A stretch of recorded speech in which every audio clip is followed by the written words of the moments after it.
पिछले भाग में आपने देखा कि कैसे अनुराधा ने सोचा कि स्वमिता के साथ रहते रहते वीरेंद्र भी बिल्कुल स्वमिता के साथ जैसा ही बिहेव कर रहा है। इसके अलावा स्वमिता ने कितना नीच और घटिया काम किया था, इसके बारे में अनुराधा को तब पता चला जब वो सोनाली के साथ उससे मिलने आई। स्वमिता ने उसके पैर पकड़कर गिड़गिड़ाते हुए कहा था कि वह अनुराधा को मुंह दिखाने के काबिल नहीं। उसने भीख मांगते हुए कहा कि उसे वीरेंद्र के साथ रहने दे, नहीं तो वह यहीं अनुराधा के सामने सुसाइड कर लेगी। साथ ही सोनाली, जो इतने वक्त तक उसे मौसी कहकर बुलाती थी, अचानक से वह उसके पति की अपनी बेटी निकली। यह जानने के बाद अनुराधा का उन लोगों पर गुस्सा जायज था, लेकिन किसे पता था कि इस ड्रामे में फंस के वीरेंद्र अनुराधा को न सिर्फ बुरी तरह डांटेगा बल्कि गुस्से में आकर उसे तलाक भी दे देगा। अनुराधा एक प्राउड वुमेन थी। उसे खुद पे गर्व था, क्योंकि वह जानती थी कि वीरेंद्र के दिल में उसके लिए प्यार तभी खत्म हो गया था जब उसने उसकी बहन के साथ मिलकर उसे चीट किया। इसलिए उन्होंने बिना किसी शर्त के डिवोर्स पेपर पर साइन कर दिए। कृतिका गुस्से से मुस्कुराई। यह सच ही है कि रोते बच्चे को सबसे पहले खिलाया जाता है। वीरेंद्र भी अब स्वामिता की कैटेगरी में आ गया था। ड्रामा करना और रोना धोना, यह दोनों ही स्वामिता की संगत का असर था। वैसे भी वीरेंद्र इतना अंधा हो चुका था कि स्वामिता का हर ड्रामा, हर झूठ उसे सच लगता था।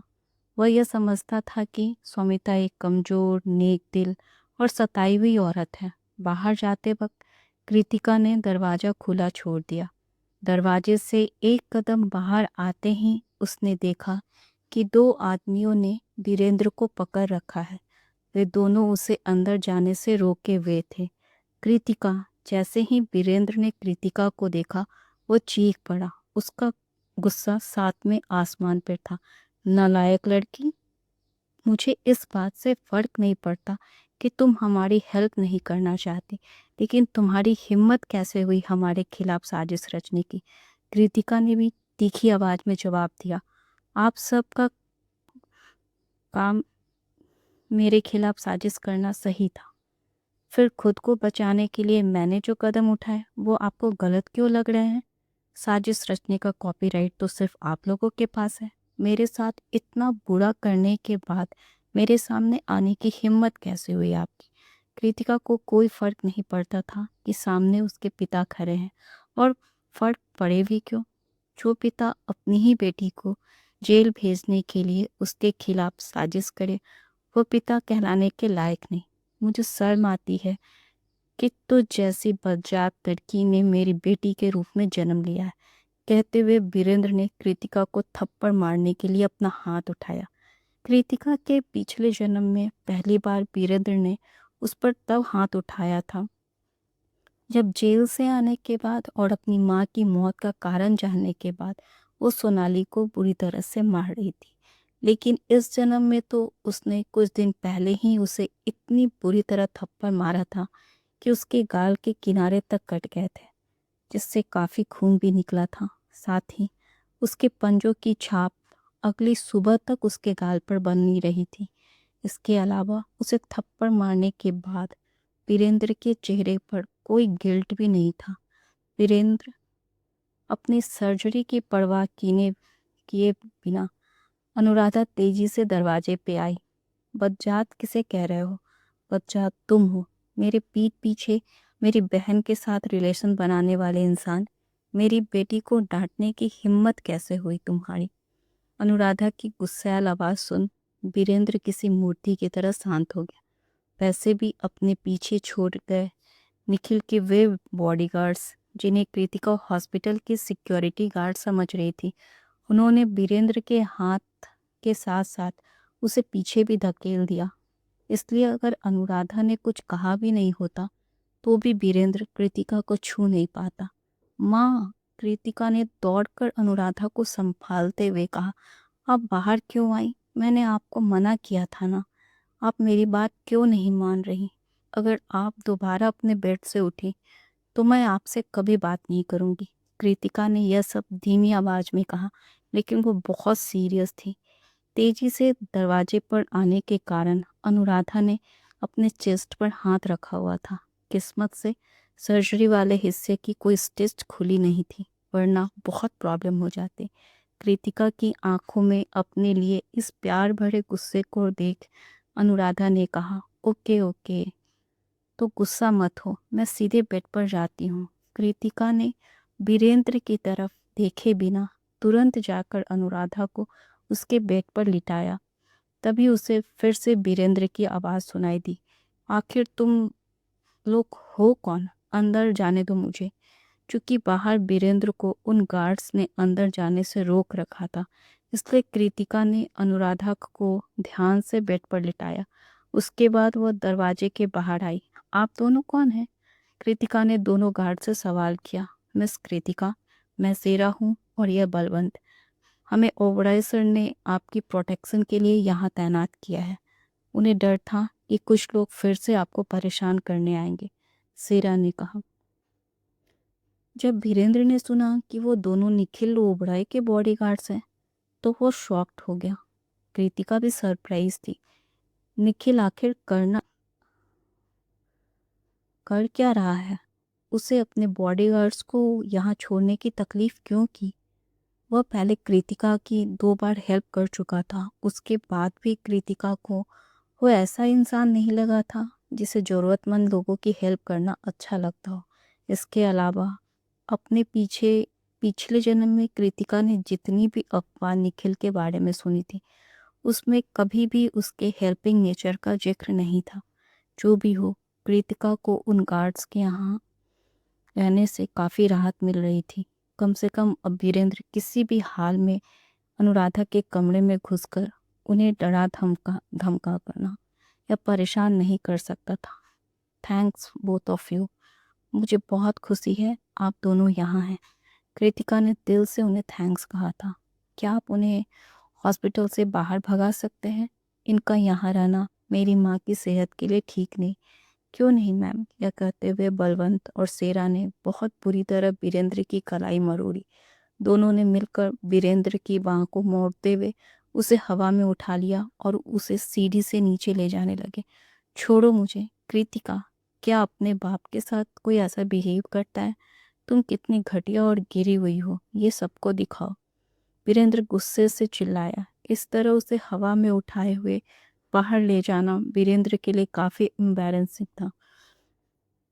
वीरेंद्र फिर से चिल्लाने ही वाला था कि बलवंत ने एक हाथ से उसकी कमर को इतनी जोर से दबाया कि उसे लगा जैसे उसकी नसें फट जाएगी। वो इतना दर्दनाक था कि उसका चेहरा पल भर में पीला पड़ गया। वो कुछ और बोलना चाहता था, लेकिन दर्द के कारण उसके मुंह से बस कड़ाह बाहर आ रही थी। मिस्टर वीरेंद्र, आप अभी भी एक बड़ी कंपनी के सीईओ हैं।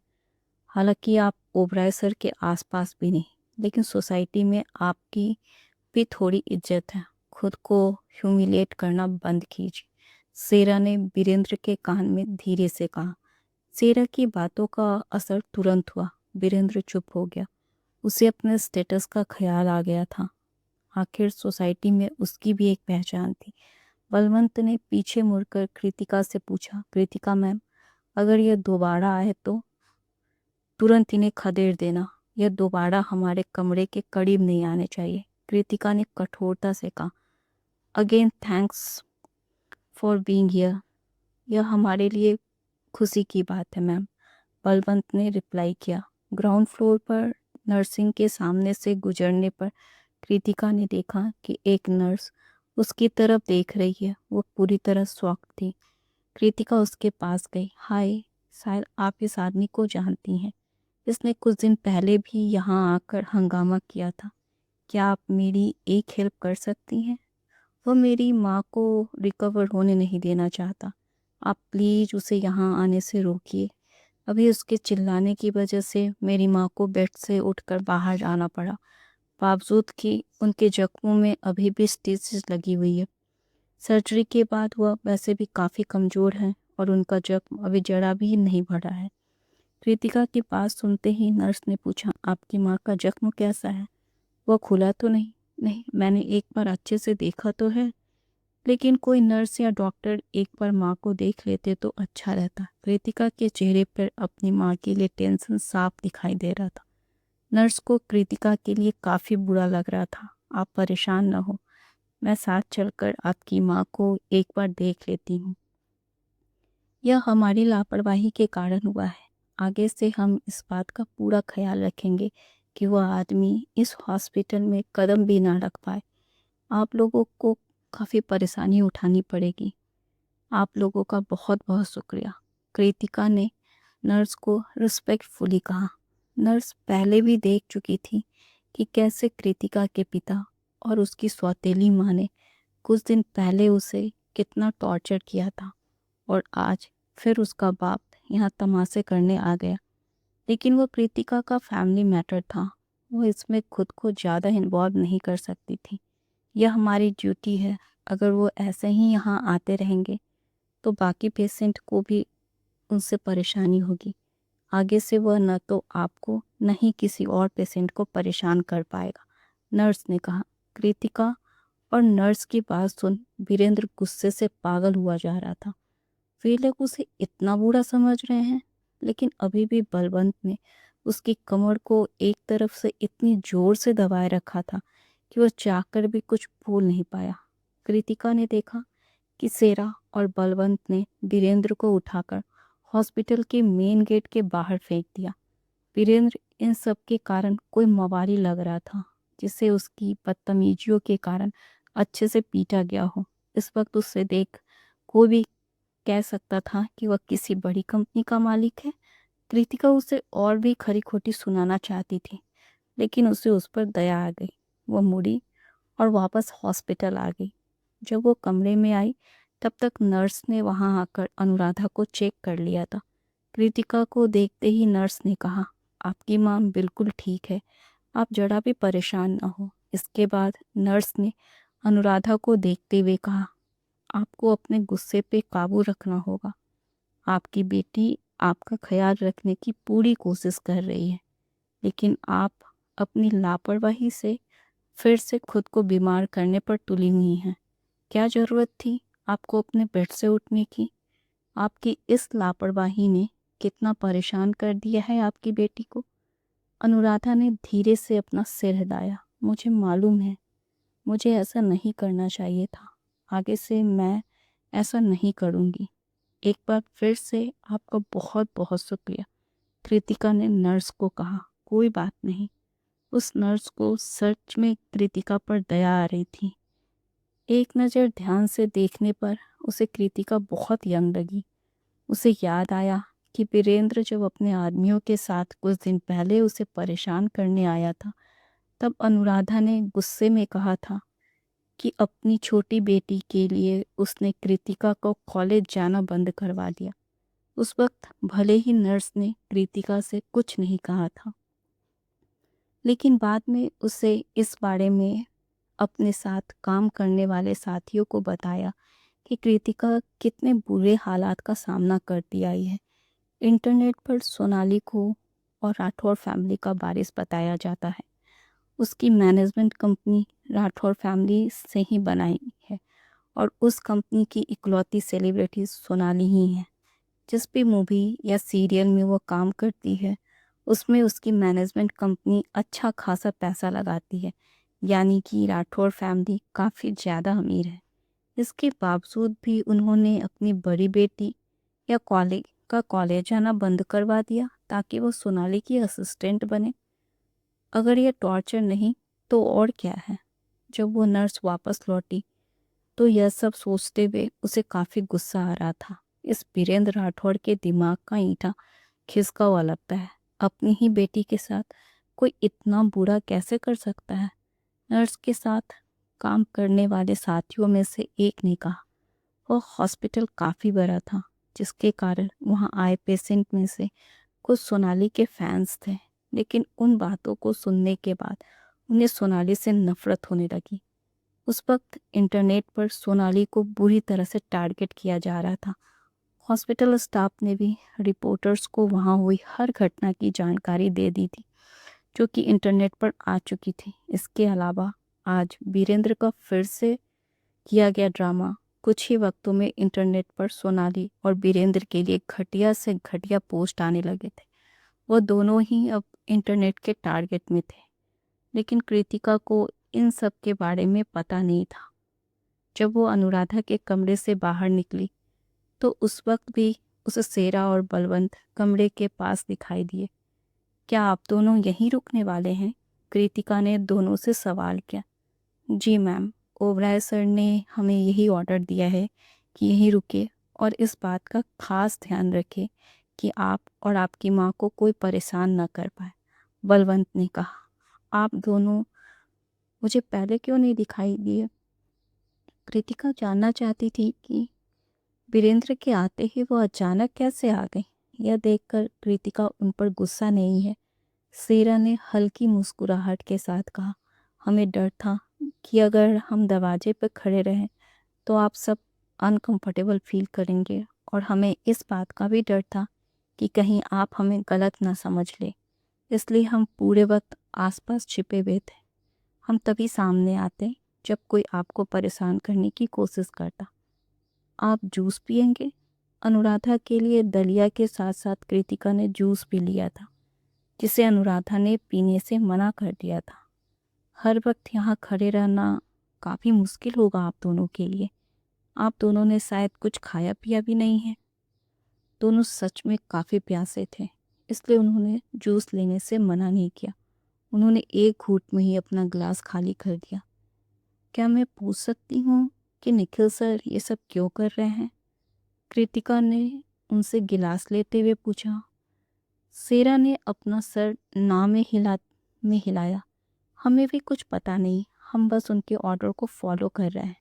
उन्होंने हमें आपको और आपकी माँ को प्रोटेक्ट करने को कहा है, और हमारा काम ऑर्डर मानना है, सवाल करना नहीं। मैं समझ सकती हूँ, कृतिका ने अपने होठों को दबाते हुए कहा।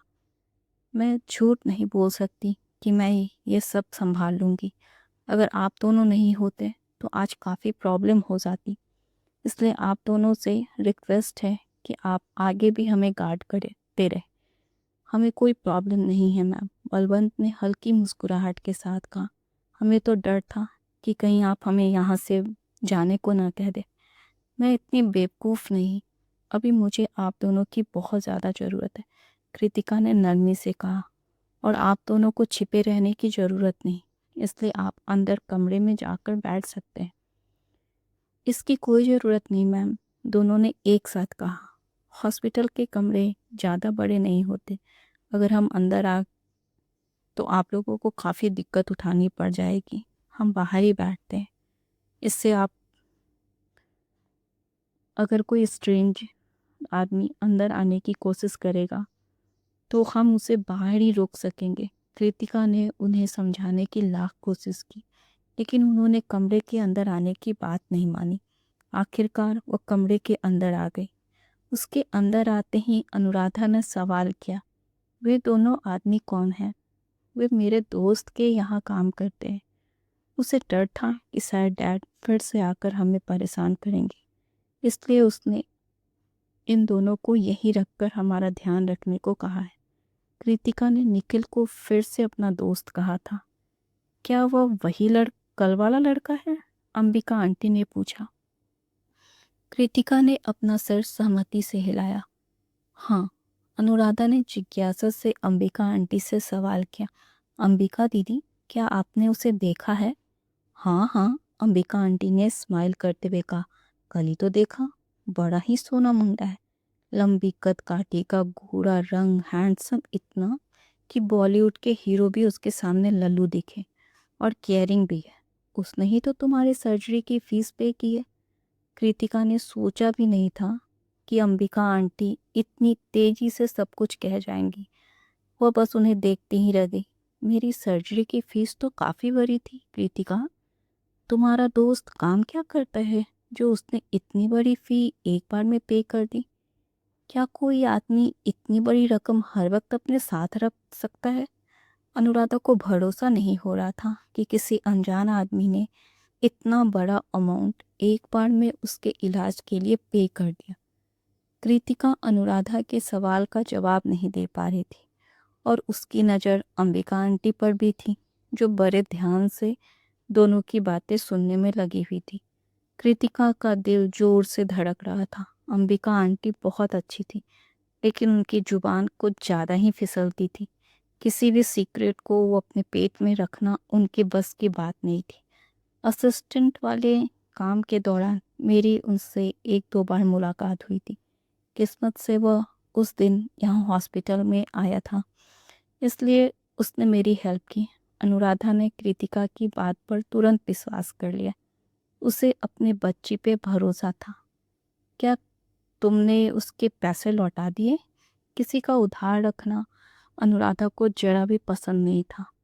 अब तक तो नहीं, कृतिका ने जवाब दिया। मेरा कार्ड तो घर पर ही है। इससे आगे की कहानी को जानने के लिए इसका नेक्स्ट भाग देखें। धन्यवाद।